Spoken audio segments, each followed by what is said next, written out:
Hi students, okay, next block 4, hire purchase and inland branches. And next unit is unit 11, hire purchase account 1. So we will discuss what is hire purchase system. That is, there are two types of system. That is, we can purchase a product through cash payment. Full cash ആയിട്ട് നമുക്ക് കൊടുക്കാം, അതല്ലെങ്കിൽ instalment ആയിട്ട് കൊടുക്കാം. So when a goods is sold, the purchaser may either make the full payment at one time or may defer the payment. അതായത് ഒരൊറ്റ ടൈമിൽ നമുക്ക് ക്യാഷ് കൊടുക്കാം, സിംഗിൾ പേയ്മെൻറ്റ്, അതല്ലെങ്കിൽ ഡിഫേർഡ് പേയ്മെൻ്റ് ആയിട്ട് കൊടുക്കാം. And the payment is deferred, the amount may paid monthly, quarterly or yearly instalment. Deferred payment ആണെങ്കിൽ നമ്മൾ പേയ്മെൻറ്റ് കൊടുക്കുന്നത് അല്ലെങ്കിൽ മന്ത്ലി ആയിരിക്കാം, മന്ത്ലി മാസം ആയിരിക്കാം, ക്വാർട്ടർലി ആയിരിക്കാം, അല്ലെ 3 മാസം കൂടുമ്പോൾ, അല്ലെങ്കിൽ ഇയർലി ആയിരിക്കാം. When the price of an article is paid installments, the total amount paid is higher than the actual cash price of the article. ഇപ്പോൾ നമ്മൾ പ്രൈസ് ഓഫ് എൻ ആർട്ടിക്കിൾ, ഒരു ആർട്ടിക്കിളുടെ പ്രൈസ് കൊടുക്കുന്നത് ഇൻസ്റ്റാൾമെൻ്റ് ആയിട്ടാണെങ്കിൽ total amount paid is higher than the actual cash price. Total amount എന്ന് പറയുന്നത് higher ആയിരിക്കും, അല്ലേ? ക്യാഷ് പ്രൈസിനേക്കാൾ ഹയർ ആയിരിക്കും, ആർട്ടിക്കിളിൻ്റെ ക്യാഷ് പ്രൈസിനേക്കാൾ കൂടുതലായിരിക്കും total amount. The excess price is the charge for interest and the risk involve. അപ്പോൾ ആ എക്സസ് പ്രൈസ് എന്താണ്?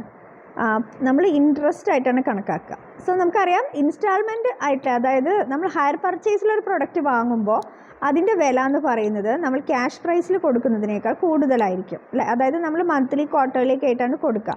അപ്പോൾ ഒരു എക്സ്ട്രാ എമൗണ്ട് നമ്മൾ എന്തായാലും കൊടുക്കണം. ആ കൊടുക്കുന്ന എക്സ്ട്രാ എമൗണ്ട് നമുക്ക് ഇൻട്രസ്റ്റ് എന്ന് വേണമെങ്കിൽ ഹയർ ചാർജ് എന്നൊക്കെ പറയാം. Okay, the excess price is the charge for interest and the risk involve.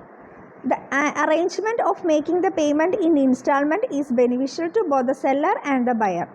രണ്ട് പേർക്കും ബെനിഫിറ്റ് ആണ് ഈ ഒരു അറേഞ്ച്മെൻറ്റ്, ഹയർ പർച്ചേസ് എന്ന് പറയുന്നത്. The seller is able to sell more goods and the buyer can buy expensive items with his limited resources. അപ്പോൾ ഇവിടെ സെല്ലറിനെ സംബന്ധിച്ചിടത്തോളം എന്ത് സാധിക്കും?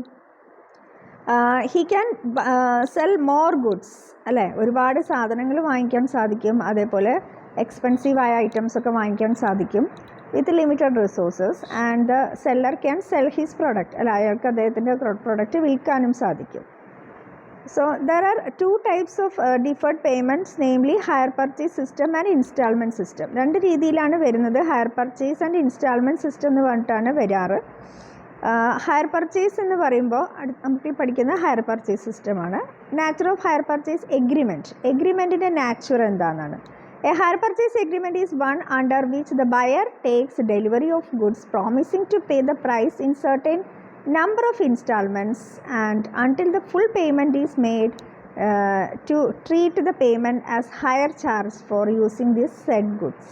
അപ്പോൾ ഹയർ പർച്ചേസ് സിസ്റ്റം എന്ന് പറഞ്ഞാൽ ഹയറിന് നമ്മൾ സാധനം എടുക്കുന്ന പോലെയാണ്. അപ്പോൾ ഹയർ പർച്ചേസ് സിസ്റ്റം പ്രകാരം, എഗ്രിമെൻറ്റ് പ്രകാരം, the buyer takes a delivery of goods. Buyer സാധനം വാങ്ങിക്കും, അപ്പോൾ എന്ത് ചെയ്യും? ഒരു പ്രോമിസ് കൊടുക്കും, that the price is certain number of installment ആയിട്ട് പ്രൈസ് കൊടുക്കാമെന്ന് പറഞ്ഞിട്ടൊരു എഗ്രിമെൻറ്റിൽ എത്തുന്നു.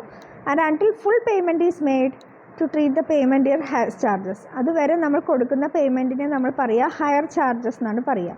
ഫോർ യൂസിങ് ദ ഗുഡ്സ്, നമ്മളൊരു ഗുഡ്സ് ഉപയോഗിക്കാൻ, നമ്മൾ വാങ്ങിച്ച ഗുഡ്സ് യൂസ് ചെയ്യുന്ന ഉള്ള ഒരു ഹയർ ചാർജസ് ആയിട്ടാണ് നമുക്കത് കൊടുക്കുന്നത്.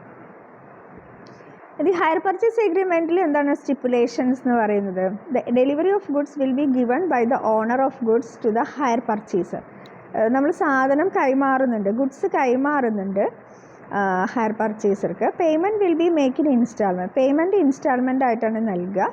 Each instalment will be treated as hire charge. ഓരോ ഇൻസ്റ്റാൾമെൻറ്റും നമ്മൾ ഹയർ ചാർജസ് ആയിട്ട് കണക്കാക്കും.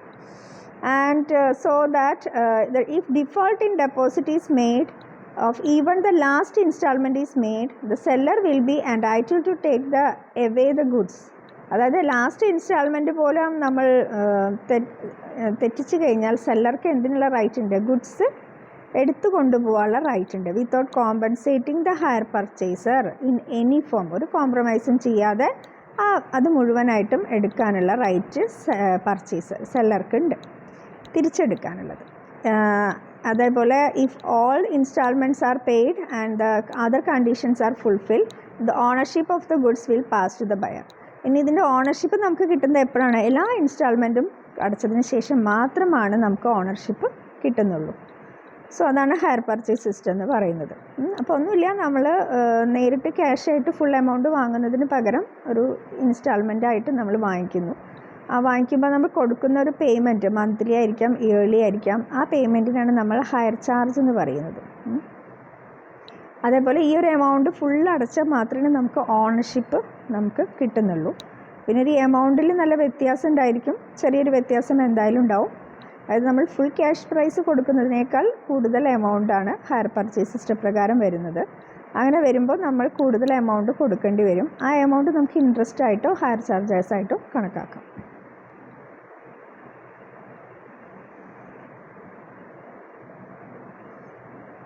ഇനി സെല്ലർക്ക് എപ്പോഴും എന്ത് ചെയ്യാം, ഓണർഷിപ്പ് സെല്ലറുടെ കയ്യിൽ തന്നെയാണ്. അവസാനത്തെ ഇൻസ്റ്റാൾമെൻറ്റ് അടച്ചതിന് മാത്രമേ നമുക്ക് എന്ത് ചെയ്യാൻ പറ്റൂ, അത് കൈമാറേണ്ട ആവശ്യമുള്ളൂ ബയർക്ക്. പിന്നെ ഇവിടെ മെയിനായിട്ട് പറയുന്ന പോയിൻ്റ് ഇനി ദ ഹയർ പർച്ചേസ് പ്രൈസ് എന്ന് പറഞ്ഞു കഴിഞ്ഞാൽ അവിടെ നമ്മൾ പറഞ്ഞു ഒരു എക്സ്ട്രാ എമൗണ്ട് നമ്മൾ കൊടുക്കുന്നുണ്ട്. എക്സസ് എമൗണ്ടിലെ ഹയർ പർച്ചേസ് പ്രൈസും ക്യാഷ് പ്രൈസും തമ്മിലുള്ള ക്യാഷ് പ്രൈസ് എന്നാണ് പറയുക. നമ്മൾ ഫുൾ എമൗണ്ട് ക്യാഷായിട്ട് വാങ്ങുകയാണെങ്കിൽ ഇതിന് ക്യാഷ് പ്രൈസ് എന്ന് പറയും. അത് രണ്ടും തമ്മിൽ ആ ഒരു ഡിഫറൻസിനെ നമുക്ക് ഹയർ ചാർജസ് എന്ന് പറയാം. അത് കൂടാതെ കുറച്ചുകൂടി അഡീഷണൽ എമൗണ്ട്സ് ഇതിൽ വരുന്നുണ്ട്. അതായത് ഈ ഡിഫറൻസ് എന്ന് പറയുമ്പോൾ അതിലെന്ത് വരാം, interest for payment being made over A period of time.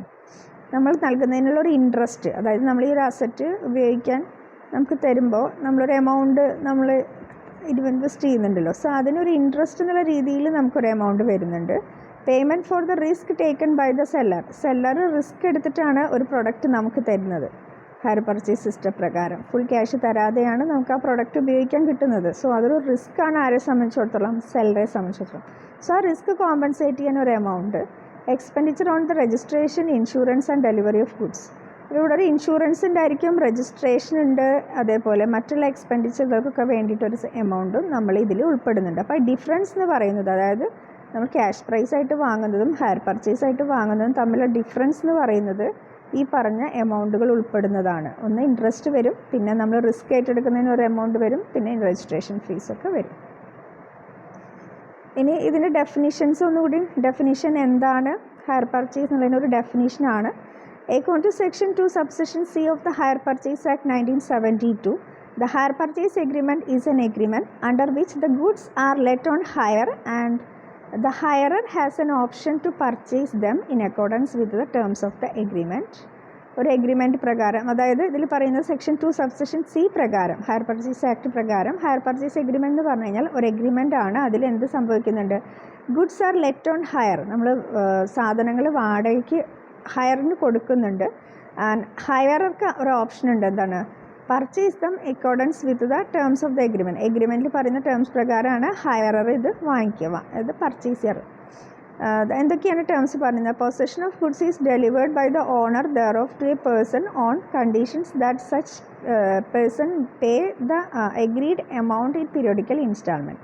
Possession കൈമാറുന്നത് എപ്പോഴായിരിക്കും, നമ്മൾ കൈമാറുന്നുണ്ട്, പൊസഷൻ കൈമാറുന്നുണ്ട്, ഓണർ കൈമാറുന്നുണ്ട് ടു എ പേഴ്സൺ, ഒരു വ്യക്തിക്ക് കൈമാറും. എന്താണ്, ചില കണ്ടീഷൻസ് ഉണ്ട്. എന്ത് കണ്ടീഷൻസാണ്, ഒരു എഗ്രീഡ് എമൗണ്ട് പീരിയോഡിക്കലായിട്ട് കൊടുക്കാം എന്ന് പറഞ്ഞിട്ട് കൈമാറുന്നത്. പിന്നെയോ, the property in the goods is to pass to such persons on payment of the last installment. ഇതിൻ്റെ ഓണർഷിപ്പ് കൈമാറുന്നത് എപ്പോഴായിരിക്കും, പ്രോപ്പർട്ടി മീൻസ് ഓണർഷിപ്പ് കൈമാറുന്നത് അവസാനത്തെ ഇൻസ്റ്റാൾമെൻറ്റ് നൽകിയതിന് ശേഷം മാത്രമായിരിക്കും. Then such person has a right to terminate the agreement at any time before the property so passes. അതേപോലെ തന്നെ ഈ ഒരു വ്യക്തിനെ സംബന്ധിച്ചിടത്തോളം റൈറ്റ് ഉണ്ട് എന്ത് ചെയ്യാൻ, ടെർമിനേറ്റ് ദ എഗ്രിമെൻറ്റ് ക്യാൻസൽ ചെയ്യാനുള്ള റൈറ്റ് ഉണ്ട് അല്ലേ, before the property so passes. അപ്പം നമുക്ക് വേണമെങ്കിൽ ഈ എഗ്രിമെൻറ്റ് ക്യാൻസൽ ചെയ്യാം ഏത് സമയത്തും. അപ്പോൾ ഇത്രയാണ് ഡെഫിനിഷനായിട്ട് പറയുന്നത് എന്താണ് ഹയർ പർച്ചേസ് സിസ്റ്റം എന്നുള്ളത്. ഇനി ക്യാരക്ടറിസ്റ്റിക്സ് ആണ് ഹയർ പർച്ചേസ് സിസ്റ്റത്തിൽ. It must be in writing and must be sign by all the parties ദട്ടു അല്ലേ. ഒരു എഗ്രിമെൻ്റ് ആകുമ്പോൾ അത് സൈൻ ചെയ്തിരിക്കണം, എഴുതിയിരിക്കണം. സോ അതാണ് ആദ്യത്തെ feature. Then according to section 4 hire purchase act the agreement must state, എഗ്രിമെൻറ്റിൽ എന്തെല്ലാം പറഞ്ഞിരിക്കണം, the hire purchase price of the goods, ഒരു സാധനത്തിൻ്റെ ഹയർ പർച്ചേസ് പ്രൈസ് എന്താണ്, എഗ്രിമെൻറ്റിൽ പറയുന്നതിന് ഹയർ പർച്ചേസ് പ്രൈസ് എന്താണ്, cash price of the goods, അതായത് നമ്മൾ ഫുൾ എമൗണ്ട് പൈസ കൊടുത്ത് വാങ്ങുകയാണെങ്കിൽ അതിൻ്റെ ക്യാഷ് പ്രൈസ് എന്താണ്, The date on which the agreement shall be deemed to have been commenced. ഏത് ഡേറ്റിലാണ് എഗ്രിമെൻറ്റ് വച്ചത് അത്.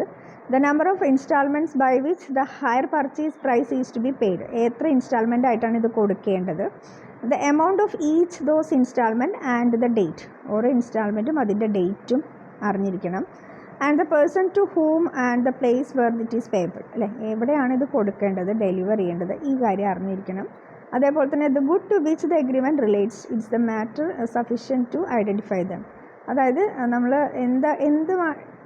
എന്താണ് ഇത് പർട്ടിക്കുലർ ഐറ്റം എന്താ ഐഡൻറ്റിഫൈ ചെയ്യാൻ വേണ്ടിയിട്ട് ആ ഒരു പ്രോപ്പർട്ടീനെ കുറിച്ച് അല്ലെങ്കിൽ ആ ഒരു അസറ്റിൻ്റെ ഡീറ്റെയിൽസ് കൂടി അതിൽ ഏതുണ്ടായിരിക്കും എഗ്രിമെൻറ്റിൽ ഐഡൻറ്റിഫൈ ചെയ്യാൻ സാധിക്കുന്ന രീതിയിൽ അതിൻ്റെ ഒരു ഡീറ്റെയിൽസ്, നമ്പർ, കോഡ്, അങ്ങനത്തെ ഐറ്റംസ് എന്തെങ്കിലും ഉണ്ടെങ്കിൽ പേര്, അതൊക്കെ എല്ലാം ഡീറ്റെയിൽ ആയിട്ട് നമുക്ക് ഐഡൻറ്റിഫൈ ചെയ്യാൻ വേണ്ടിയിട്ടുള്ള അതിൻ്റെ എല്ലാ ഫീച്ചേഴ്സും നമ്മളതിൽ കാണിച്ചിരിക്കണം. സബ്ജക്റ്റ് മാറ്റർ, അതായത് പ്രോപ്പർട്ടി ഏതാച്ചാൽ അത്, അസറ്റ് ഏതാച്ചാൽ അത്, ഗുഡ്സ് ഏതാച്ചാൽ അത്, അതിൻ്റെ ഡീറ്റെയിൽസ് കൂടി അതിൽ ഉൾപ്പെടുത്തണം.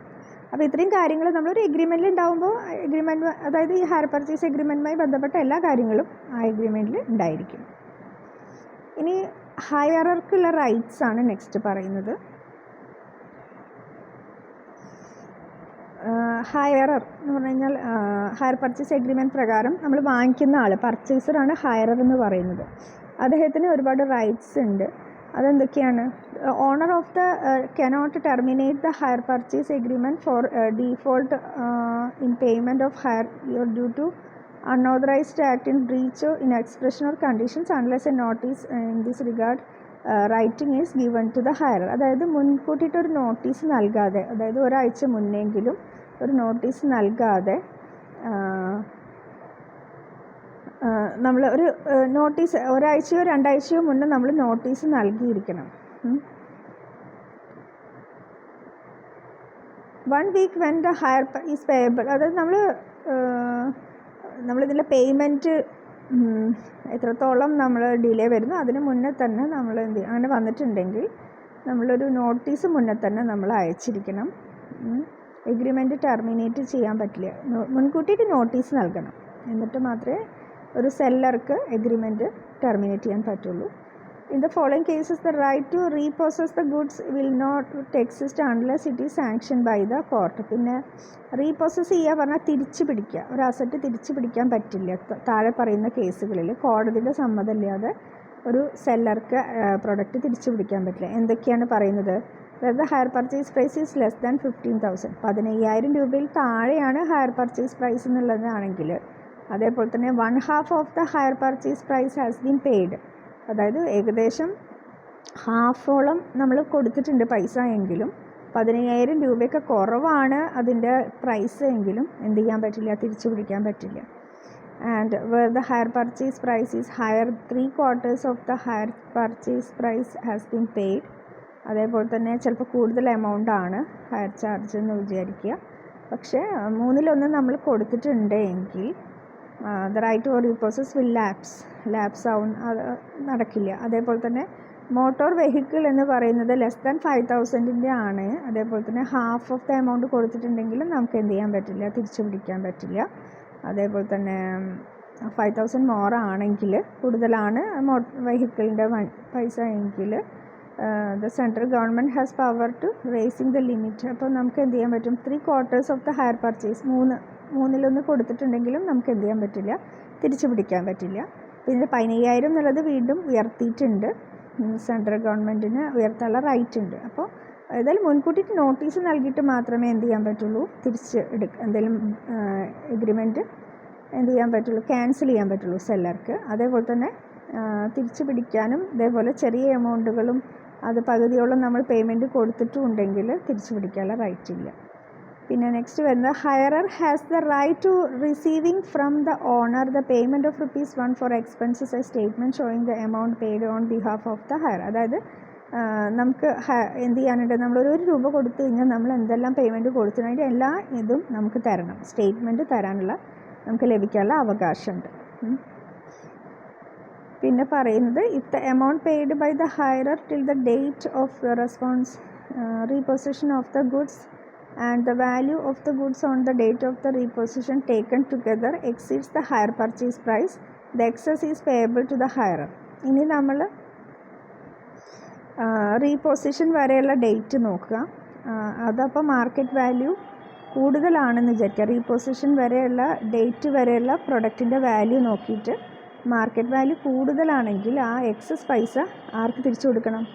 ഈ പറയുന്ന എന്താ പറയുക, അവർക്ക് നമ്മൾ തിരിച്ചു കൊടുക്കണം. ഈ പറഞ്ഞ കസ്റ്റമർക്ക് നമ്മൾ റിട്ടേൺ ചെയ്യണം എന്നാണ് പറഞ്ഞിട്ടുള്ളത്. അപ്പോൾ ഇതാണ് ഹയർ പർച്ചേസിൻ്റെ മെയിനായിട്ടുള്ള ഫീച്ചേഴ്സ് പറയുന്നത് ഹയർ പർച്ചേസ് എഗ്രിമെൻറ്റിൽ. Okay, thank you. ബാലൻസ് നമുക്ക് നെക്സ്റ്റ്